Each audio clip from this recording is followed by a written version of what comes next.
and welcome to the Be Elite podcast. Today we are interviewing Miss Zitney about various topics, which is going to be really exciting. So let's jump right in. Starting off with our first question, could you tell us about your passion for comic books and when did it start? Yeah, definitely. So when I was younger, I used to go to a place called Frankensons with my dad and my brother and my cousins, and we would buy baseball cards and comic books. And I bought my first comic book there, and it was a comic book that I should not have been reading. I think I was 8 or 9, and it was The Killing Joke. It's Batman the Killing Joke, which is a very not a good thing for a 9-year-old to read. But it was very interesting, and I was interested in it. So I read a lot of Spider-Man. We watched a lot of cartoons. They did not have back in my day. We didn't get the benefit of as many Marvel movies, right? There weren't as many comic book movies, but I was a big fan of Batman and specifically the cartoon Batman Beyond when I was growing up. So it kind of started there, and then there was a bit of a drop off when I was a young adult, and then I started reading them again, maybe in my early 20s, because I realized it was kind of a renaissance for comics in like the mid like the 2010s, and they really started getting good. Not that they weren't good, but they started getting really good again, and I was super excited to keep reading them. Wow, it sounds like a wonderful start to your passion. It's just like great. Yeah, my dad should not have let me buy it, but he didn't know what it was, and he was like, "Oh, it's a comic book. How bad can it be?" And if you've read that comic, it's it's not good, not good for a kid to read. It is a good comic, but yeah, it started me out. Do you incorporate any comic books into your lessons? If so, which ones? Yeah, so we actually do an entire class that's about biography and graphic novels. I find that graphic novels that are telling a true story about the author's life are one of my favorite things. And there's some classic ones that a lot of people teach, like Mouse is one of the most famous ones. It's a story that a son writes about his dad's stories of surviving the Holocaust. Also, there's one called Persepolis about the Iranian Revolution, and American Born Chinese about someone growing up as a Chinese immigrant. Those are kind of the classic educational graphic novels. But what I have found actually through being in a comic book educators book club where we read a new comic every month is that there's tons of those types of stories about kids growing up with different experiences. In fact, we just read this book called Family Style, where he tells a story of growing up as a Vietnamese immigrant to California through the different foods that he eats. And there's so many novels that are like that give you this nice little peek into someone's life. And big, thick, juicy novels can be really intimidating for teenagers, right? A lot of times we want you to read Shakespeare and, Steinbeck in these big long novels, and that can be intimidating. But graphic novels are so much easier to read, but they have the same like emotional impact. The first few pages of this graphic novel that I just read are like I was crying, like they were really emotional. So you can get that same impact. You can get the same kind of depth of story in something that's more digestible. So I really like uh, teaching with them. And then you get the benefit of you also get to analyze the pictures, right? How things are drawn, the way they decide to draw them, and the time that goes into that. So you're also incorporating like visual arts into the literature. So it's actually, I'm not going to say it's more academic than a traditional book, but there's an extra layer to it that you can analyze as well. That's great. I never really I mean, no, that's so cool. Um, do you have any favorite comic books? I have many. Uh, for like the traditional superheroes, Batman: The Long Halloween is my absolute favorite Batman book of all time.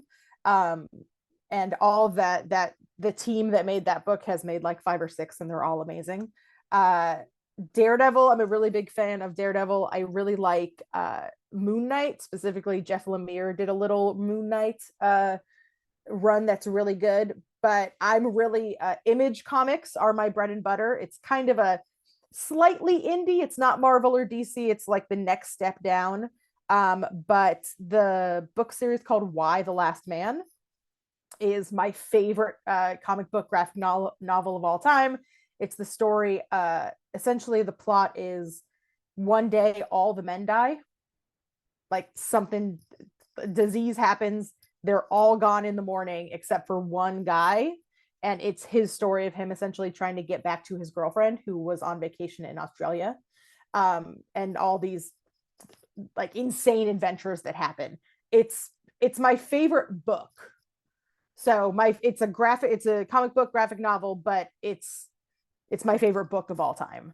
And I have bought probably 15 copies of the first book of it because I lend it out to pretty much everyone I meet. It's like a ritual. If you ever meet me and want to become friends with me, you have to pass the test, which is to read at least the first thing of Y the Last Man to see if you like it, because it's very epic, but it's also very emotional, and it's just so good.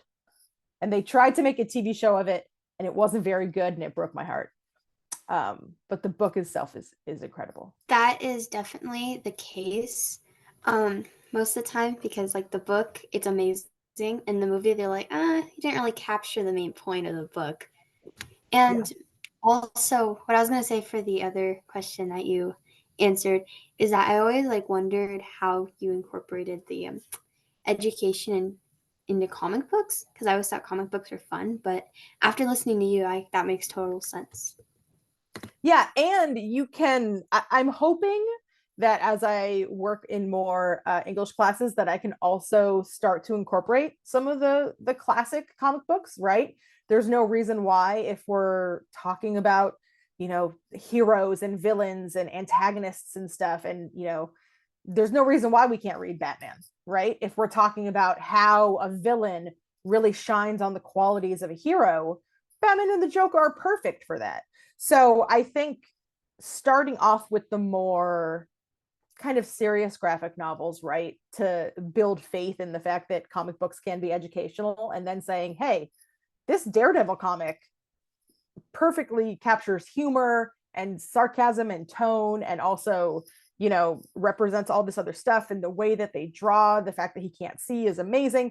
So when we start off talking about comic books, I have students analyze a page of Daredevil and a page of a comic called The Vision, about Vision, and kind of figure out what's going on the page. So I try to sprinkle in some traditional, old school comics now and then, because they do have value, right? You can pick up a Batman comic and analyze it, especially like an X-Men comic. You can analyze that for themes and stuff like that, the same way you could any other book. That was really interesting. And if you could make any movie about any comic book, what would it be? Ooh, that's a hard question, because there's so many that my favorite ones I'm very protective of. So like Y the Last Man, if I could guarantee that it would be right, I would want them to make like a 3-part movie. Same thing with that same author has written a series called Saga that's still ongoing. If I could guarantee that it was perfect, I would want them to make it, but I don't think it'll ever happen, because they've adapted 2 of his books, and they've both not been great adaptations. But I'm lucky enough to say that X-Men Days of Future Past is a comic that I read recently that I loved, and the adaptation of it was amazing. And Batman Long Halloween, the most recent Batman that came out with Robert Pattinson, had very similar vibes to that comic. So I was very happy with the adaptation of Batman that they had. Other than that, I don't think there's any one kind of particular story that I'm like, oh, I want that. It's more the characters, right? And I feel like I'm lucky because the characters that I like have gotten really good adaptations of them. So Days of Future Past was really good. The Miles Morales that we see in Into the Spider-Verse is a very good adaptation of Miles Morales, who I love in the comics. Miss Marvel, the Miss Marvel show, did a really good job with her character. I love her character in the comics. So the characters that I love have gotten pretty good representation in movies and TV shows. So I'm pretty happy with but yeah, some of the ones that, yeah, if I could guarantee that they did Saga justice, I would say Saga. Maybe it would I think it would have to be animated, which I think would be great because there's a lot of aliens and a lot of wild stuff that probably wouldn't look good in live action. But if I could guarantee that it would be perfect, I would say Saga or Why the Last Man. Well, that sounds really cool, especially like when you're saying, "Oh, like I wouldn't want to see those things in real life either." So animated would be the best. Yes, but we'll move on to our next topic now, which Tiana will talk to you about it. What is WonderCon? So WonderCon is an annual comic book and pop culture convention that happens in Anaheim. It is coming up next weekend, so March 29th through the 31st. It's kind of the little sister convention, little brother convention to San Diego Comic-Con. So it's put on by the Comic-Con, right? The big San Diego Comic-Con, and it's their smaller convention. I've been going since 2014. I found the 2014 program in a box the other day. So at least since 2014. And it's kind of the perfect size convention, in my opinion, because it's not like San Diego Comic-Con is huge. It takes over the entirety of like the Gaslamp district in San Diego, and there's so many people. But WonderCon is a little bit more local. They have a very big, very kind of robust artist alley. So there's a lot of small artists that you can find very cool art from. And because it's right next to Disneyland, there's a lot of, and because it's in like the LA area, there's a lot of really good cosplayers that you can see. The weather's usually pretty nice because it's the end of March. And it's kind of like our favorite convention to go to. It's a very good beginner convention. So if you've never been to a convention before and you're thinking about it, it's a very good first one to go to. And yeah, I'm excited. I'm excited that it's coming around. All right. I'll jump into the next question. So I know that you're a part of a panel coming up at WonderCon. Can you talk to us a little bit about that? Yeah, it's my first ever panel, which I'm very excited about. So essentially what they do at these conventions is, you know, they've got shopping, they've got cosplaying, they've got, you know, celebrities signing things, comic book writers signing things, and then they have panels where you can go listen to people talk about stuff. And I'm actually on a panel about using comics in the classroom with my friends that are in that comic book educators book club. The person who's running it actually works for the Comic-Con Museum in San Diego. And we're essentially going to talk about the way we incorporate comics in the classroom, what we can do kind of beyond the traditional book structure when we're using comics and graphic novels. Graphic novels are kind of like a hot button issue right now for some reason about using them in education. I think the word graphic throws people off because graphic makes you think like graphic violence, but it's really just a comic book, just a fancy word for comic book. So we're going to kind of talk about the different ways that we use them, because we use them as like when we read them in the book club, it's ideas of things we could teach with, but also comics that might let us know what our students like viewpoints are. There's a lot of, you know, comics by young people right now. So how we use them to both inform our teaching and then also how we use them in the classroom. What day is your panel on? Our panel is on Saturday, and it's at 1:30. So it's right after there's going to be a big Star Wars cosplay meetup. And then I'm going to make everyone from the big cosplay meetup go over and watch us in the panel. So I will be in full Star Wars cosplay at the panel being like, I am a serious educator here in all of my green face paint. I'll try to stop by and get photos. I'm there that day. So that's perfect. Awesome. Yes, well, that sounds so cool. So good luck, and I hope you have a lot of fun there. Thank you. Yes, I know you do great though. And then we'll move into our last topic by Iman and Natalya. How did you get into cosplay? So I am the kind of person that really goes all out for Halloween. And it actually started in a weird way, which is I would go to Florida every Halloween for a music festival that happened in Gainesville, Florida. And I figured while I was in Florida, why don't I just hop on over to Disney World? It's right there. And we went to the Halloween party that they would have at Disney World. And I decided I was going to make a costume from scratch. So the very first costume I made was in 2011. And it was Daenerys Targaryen from Game of Thrones. And I made it from scratch. And we wore it to the Disneyland Halloween thing. And from then I was kind of hooked. I was like, oh, this is cool. I don't have to buy a costume. I can make my own costume. And then once my daughter was born in 2017, I was like, you know what would be even cooler than making a costume for myself? What if I dress up this little tiny human that I've made? So we started cosplaying together in 2017. We went to our first convention together when she was 3 months old.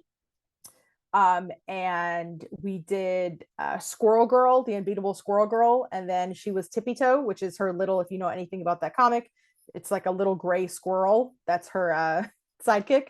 We also did Hopper from Stranger Things, and she was a tiny 11 because she was bald. So I made her a little 11 cosplay. And as she's gotten older, she is now starting to request characters. So now the full list of cosplays are now half things that I want to cosplay and then half things that she's requested. So as she's gotten into anime, now as a 7-year-old, we find ourselves at a lot more anime conventions doing more anime cosplays by her request. So she's I'll keep doing it with her as long as she wants to keep doing it, is the arrangement that I've made. What have been your favorite costumes you have created, and which was the most challenging? Choosing my favorite is kind of like asking someone their favorite child, if they have more than one. I only have one, so it's easy for me. But our most recent one that I made is Hera and Sabine from Star Wars Rebels, or we did the version from the Ahsoka show. And that one is both my favorite and my most challenging, because this is a little bit of an emotional story, but the costume designer for Ahsoka is like friends of our friends, and they really love her, and she unexpectedly passed away while I was in the middle of making the cosplay, which I was gonna kind of make all the armor because I'm good at that, the armor, and then I was going to, buy the jumpsuit. And then once she had passed away, I was like, I really want to kind of honor her by making it from scratch. So I ended up working a lot harder on it than I intended to, because there was now this outside force of me wanting to really make it perfect, to kind of honor the work that she did to design the cosplay. So everything on my daughter's Sabine Wren cosplay is made from scratch other than her shoes. So the pants, the jumpsuit, the vest, I made all the armor, everything is handmade, hand painted and all that. Before that, I would say we've done a lot of My Hero Academia cosplays. We do an Eri and Aizawa. That is one of my favorites just because it's an easy cosplay for both of us.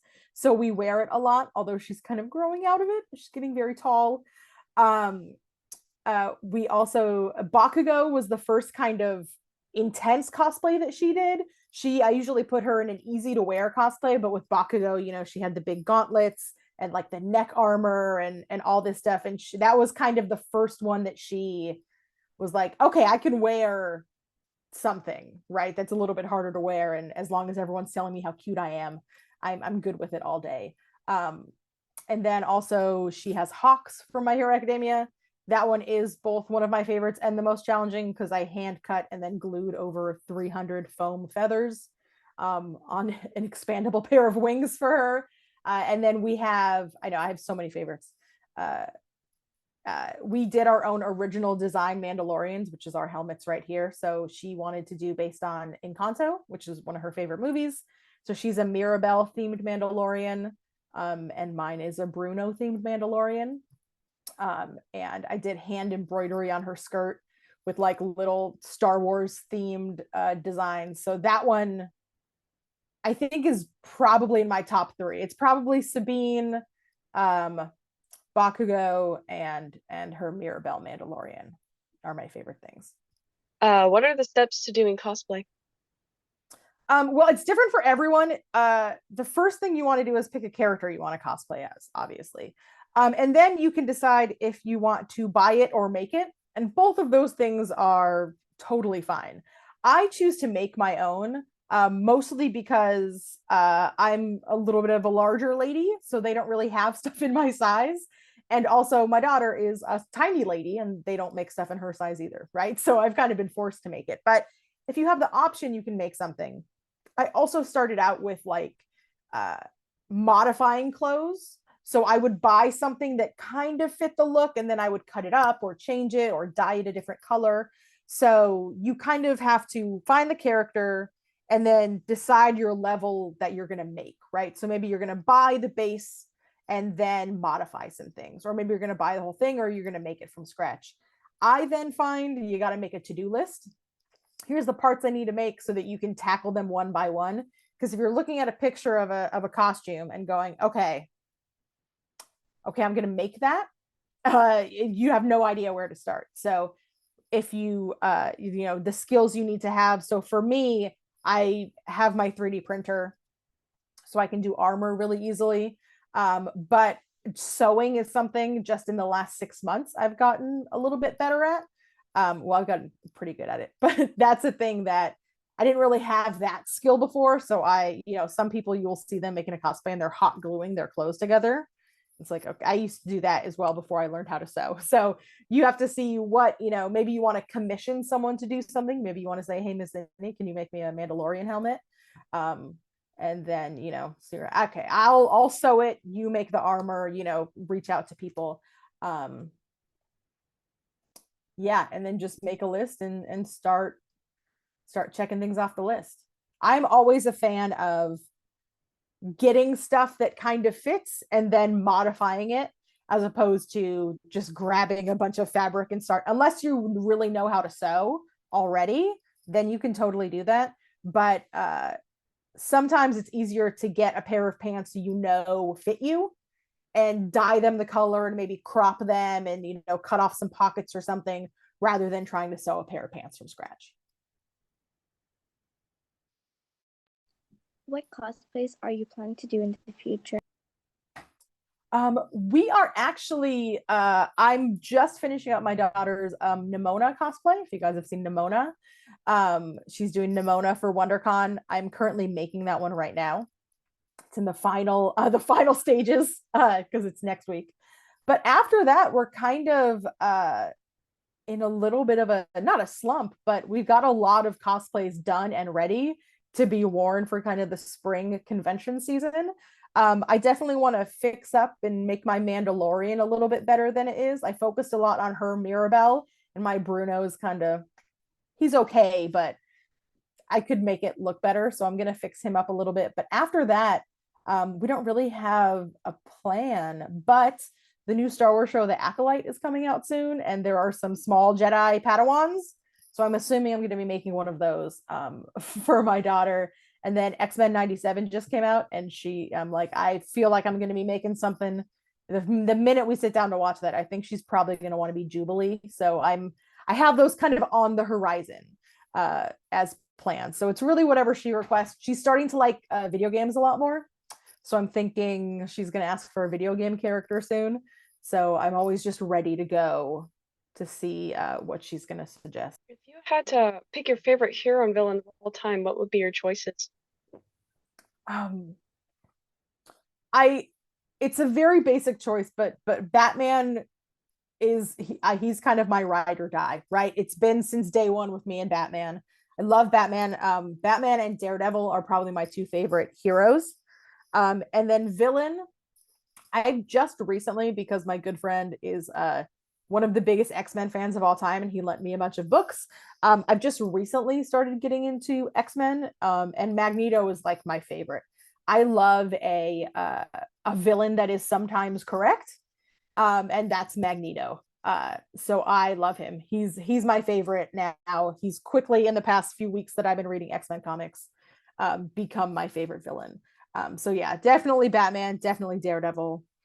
And then I think it's got to be Magneto. Even though he's new on the scene for me, he's definitely my favorite. Yeah, he is a really good villain. Yeah, I recently got into X-Men as well. Yes. Oh, but I did want to add, and I think it's so cute that you do that for your daughter, and it like supports her creativity as well, I think, and just so nice. Oh, I did want to ask one. Oh, go ahead. She has asked me if she can learn how to sew, and I'm looking into some classes where she can learn how to sew so that I can get some help. She can start making her own. Oh yeah, then you have like a tiny helper to make cosplays with. So I did want to ask one thing though. Are the helmets behind you ones that you made before, or? Yes. Yeah. So the ones that are behind me, this is my first one that I made, which is my Din Djarin, my original Mandalorian. And then this is her Sabine Wren. I'm mirrored.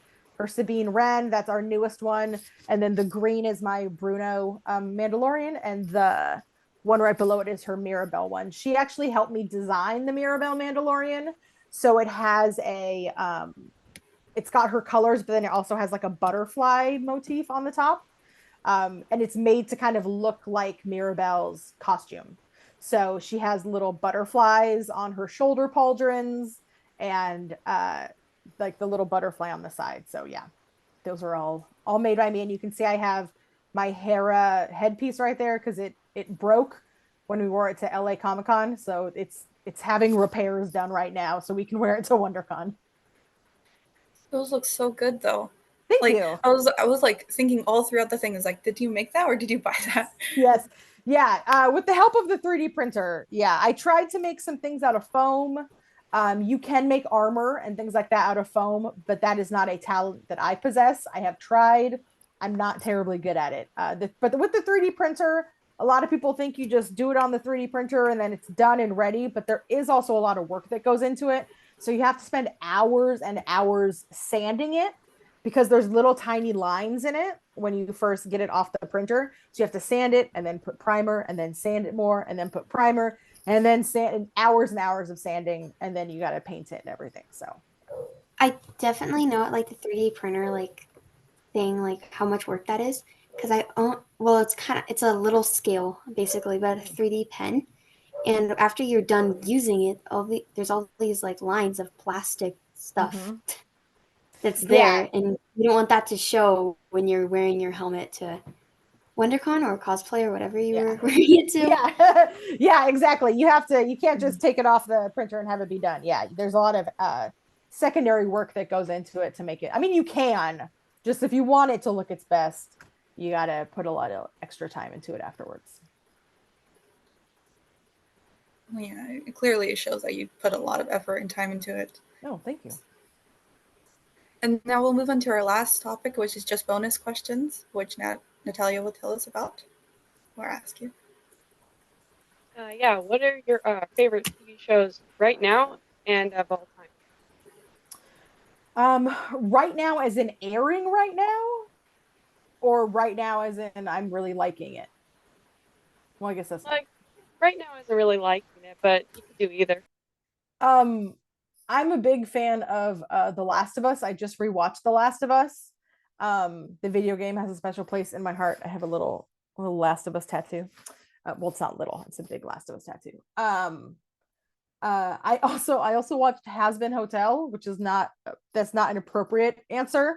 But I did enjoy it. I'm a big musical person, and it was a very kind of inappropriate musical, which I really liked. I'm also really liking X-Men 97. I know I already mentioned it, but it's very good. It's very nostalgic. It's got very that 90s vibe that I like. So yeah, I'm rewatching the trailer for the House of the Dragon, which is one of my favorite shows of the last year. Just came out, so I'm very excited for that. There's a lot of shows coming out this year. Again, The Acolyte's coming out, but yeah, I rewatched The Last of Us recently. It's as good. What is it? The fifth time I watched it. And then of all time, it's got to be Breaking Bad and Parks and Recreation. Parks and Rec is one of my favorite shows of all time. And then The Good Place. When it comes to those comedy shows, it's really whatever is streaming on Netflix.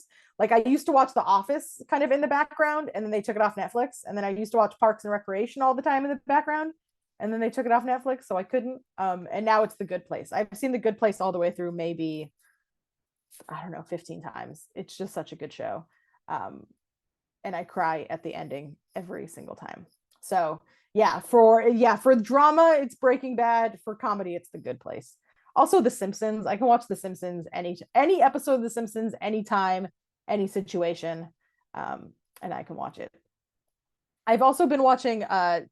We just watched Paranormal Park on Netflix. It's called Dead End Paranormal Park, with my daughter, and that was a really good show. She was quite devastated that it got canceled. It got canceled after 2 seasons, and she was really mad when we got to the last episode. And I was a little mad too. But it was it's a very charming show. It's got some nice supernatural. Someone asked in the chat if I like the X-Files. I watched the X-Files as a kid, and it scared me, so I have not revisited it as an adult. But I think I would like it. I think I should try it again, but it definitely traumatized me as a child. Because it's one of those shows where every once in a while, like, sometimes they're just spooky, but then like every 10th episode is terrifying, and you never know when it's going to happen. Yeah.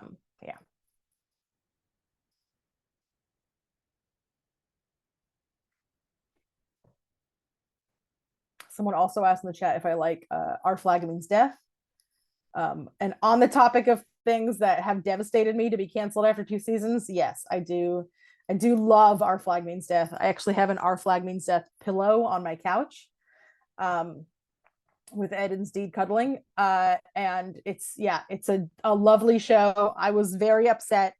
I'm upset with TV in general right now as to why all the seasons are so short.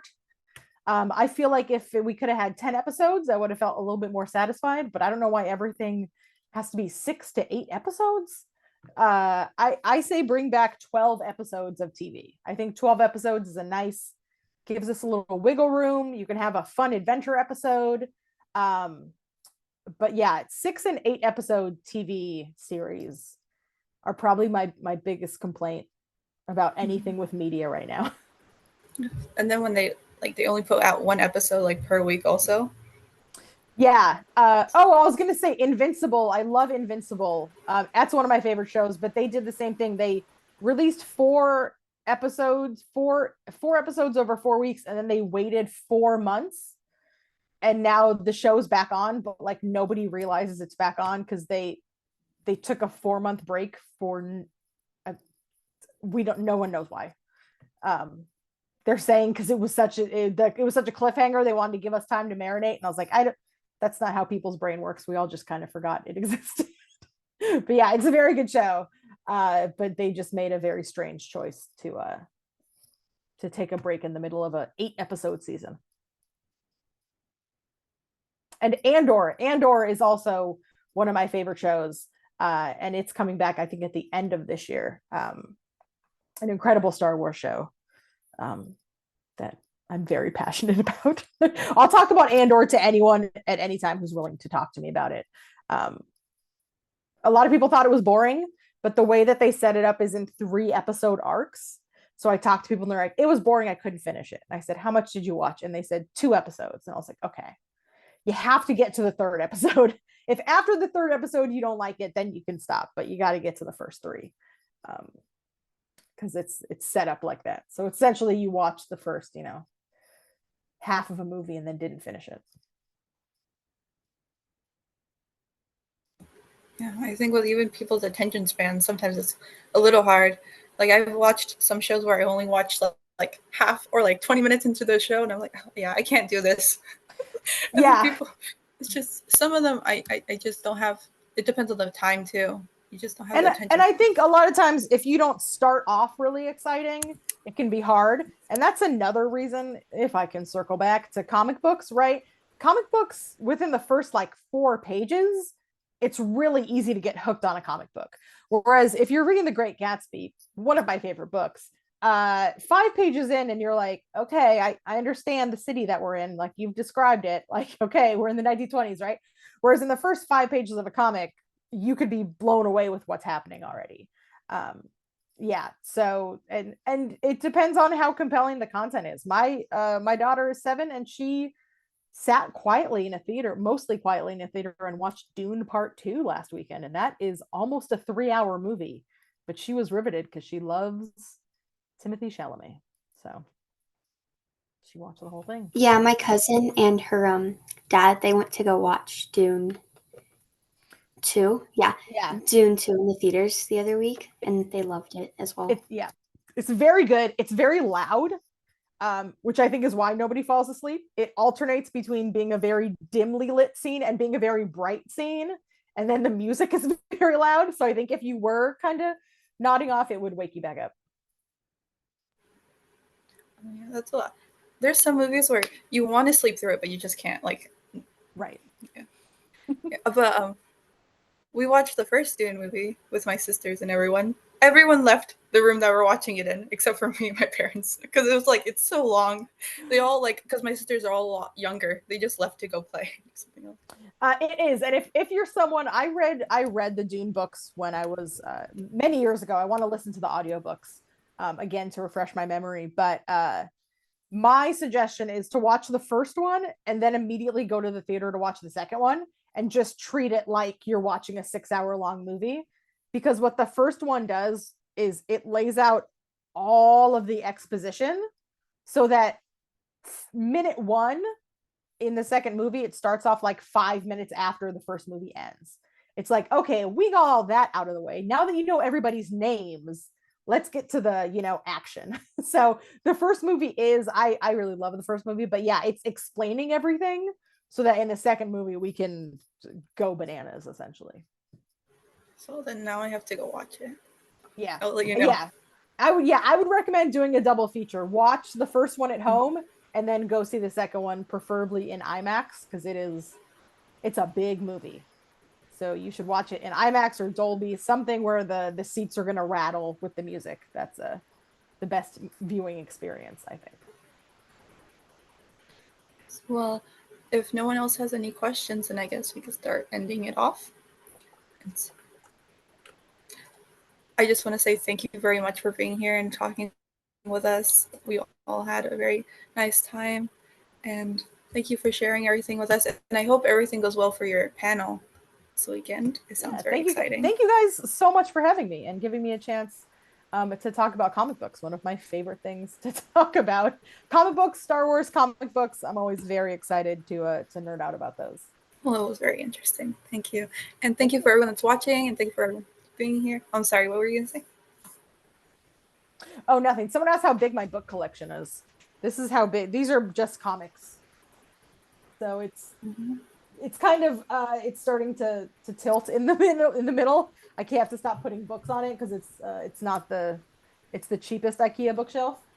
But yeah, and there's a pile of them somewhere that are not on there. Yeah. Well, we can see clearly that you love comic books. Yes. Okay, I'll end off the episode. Thank you everyone for watching, and I hope you all have a lovely day and weekend, or whenever you're watching this. And be sure to subscribe and watch us on YouTube for our next episode. Bye-bye.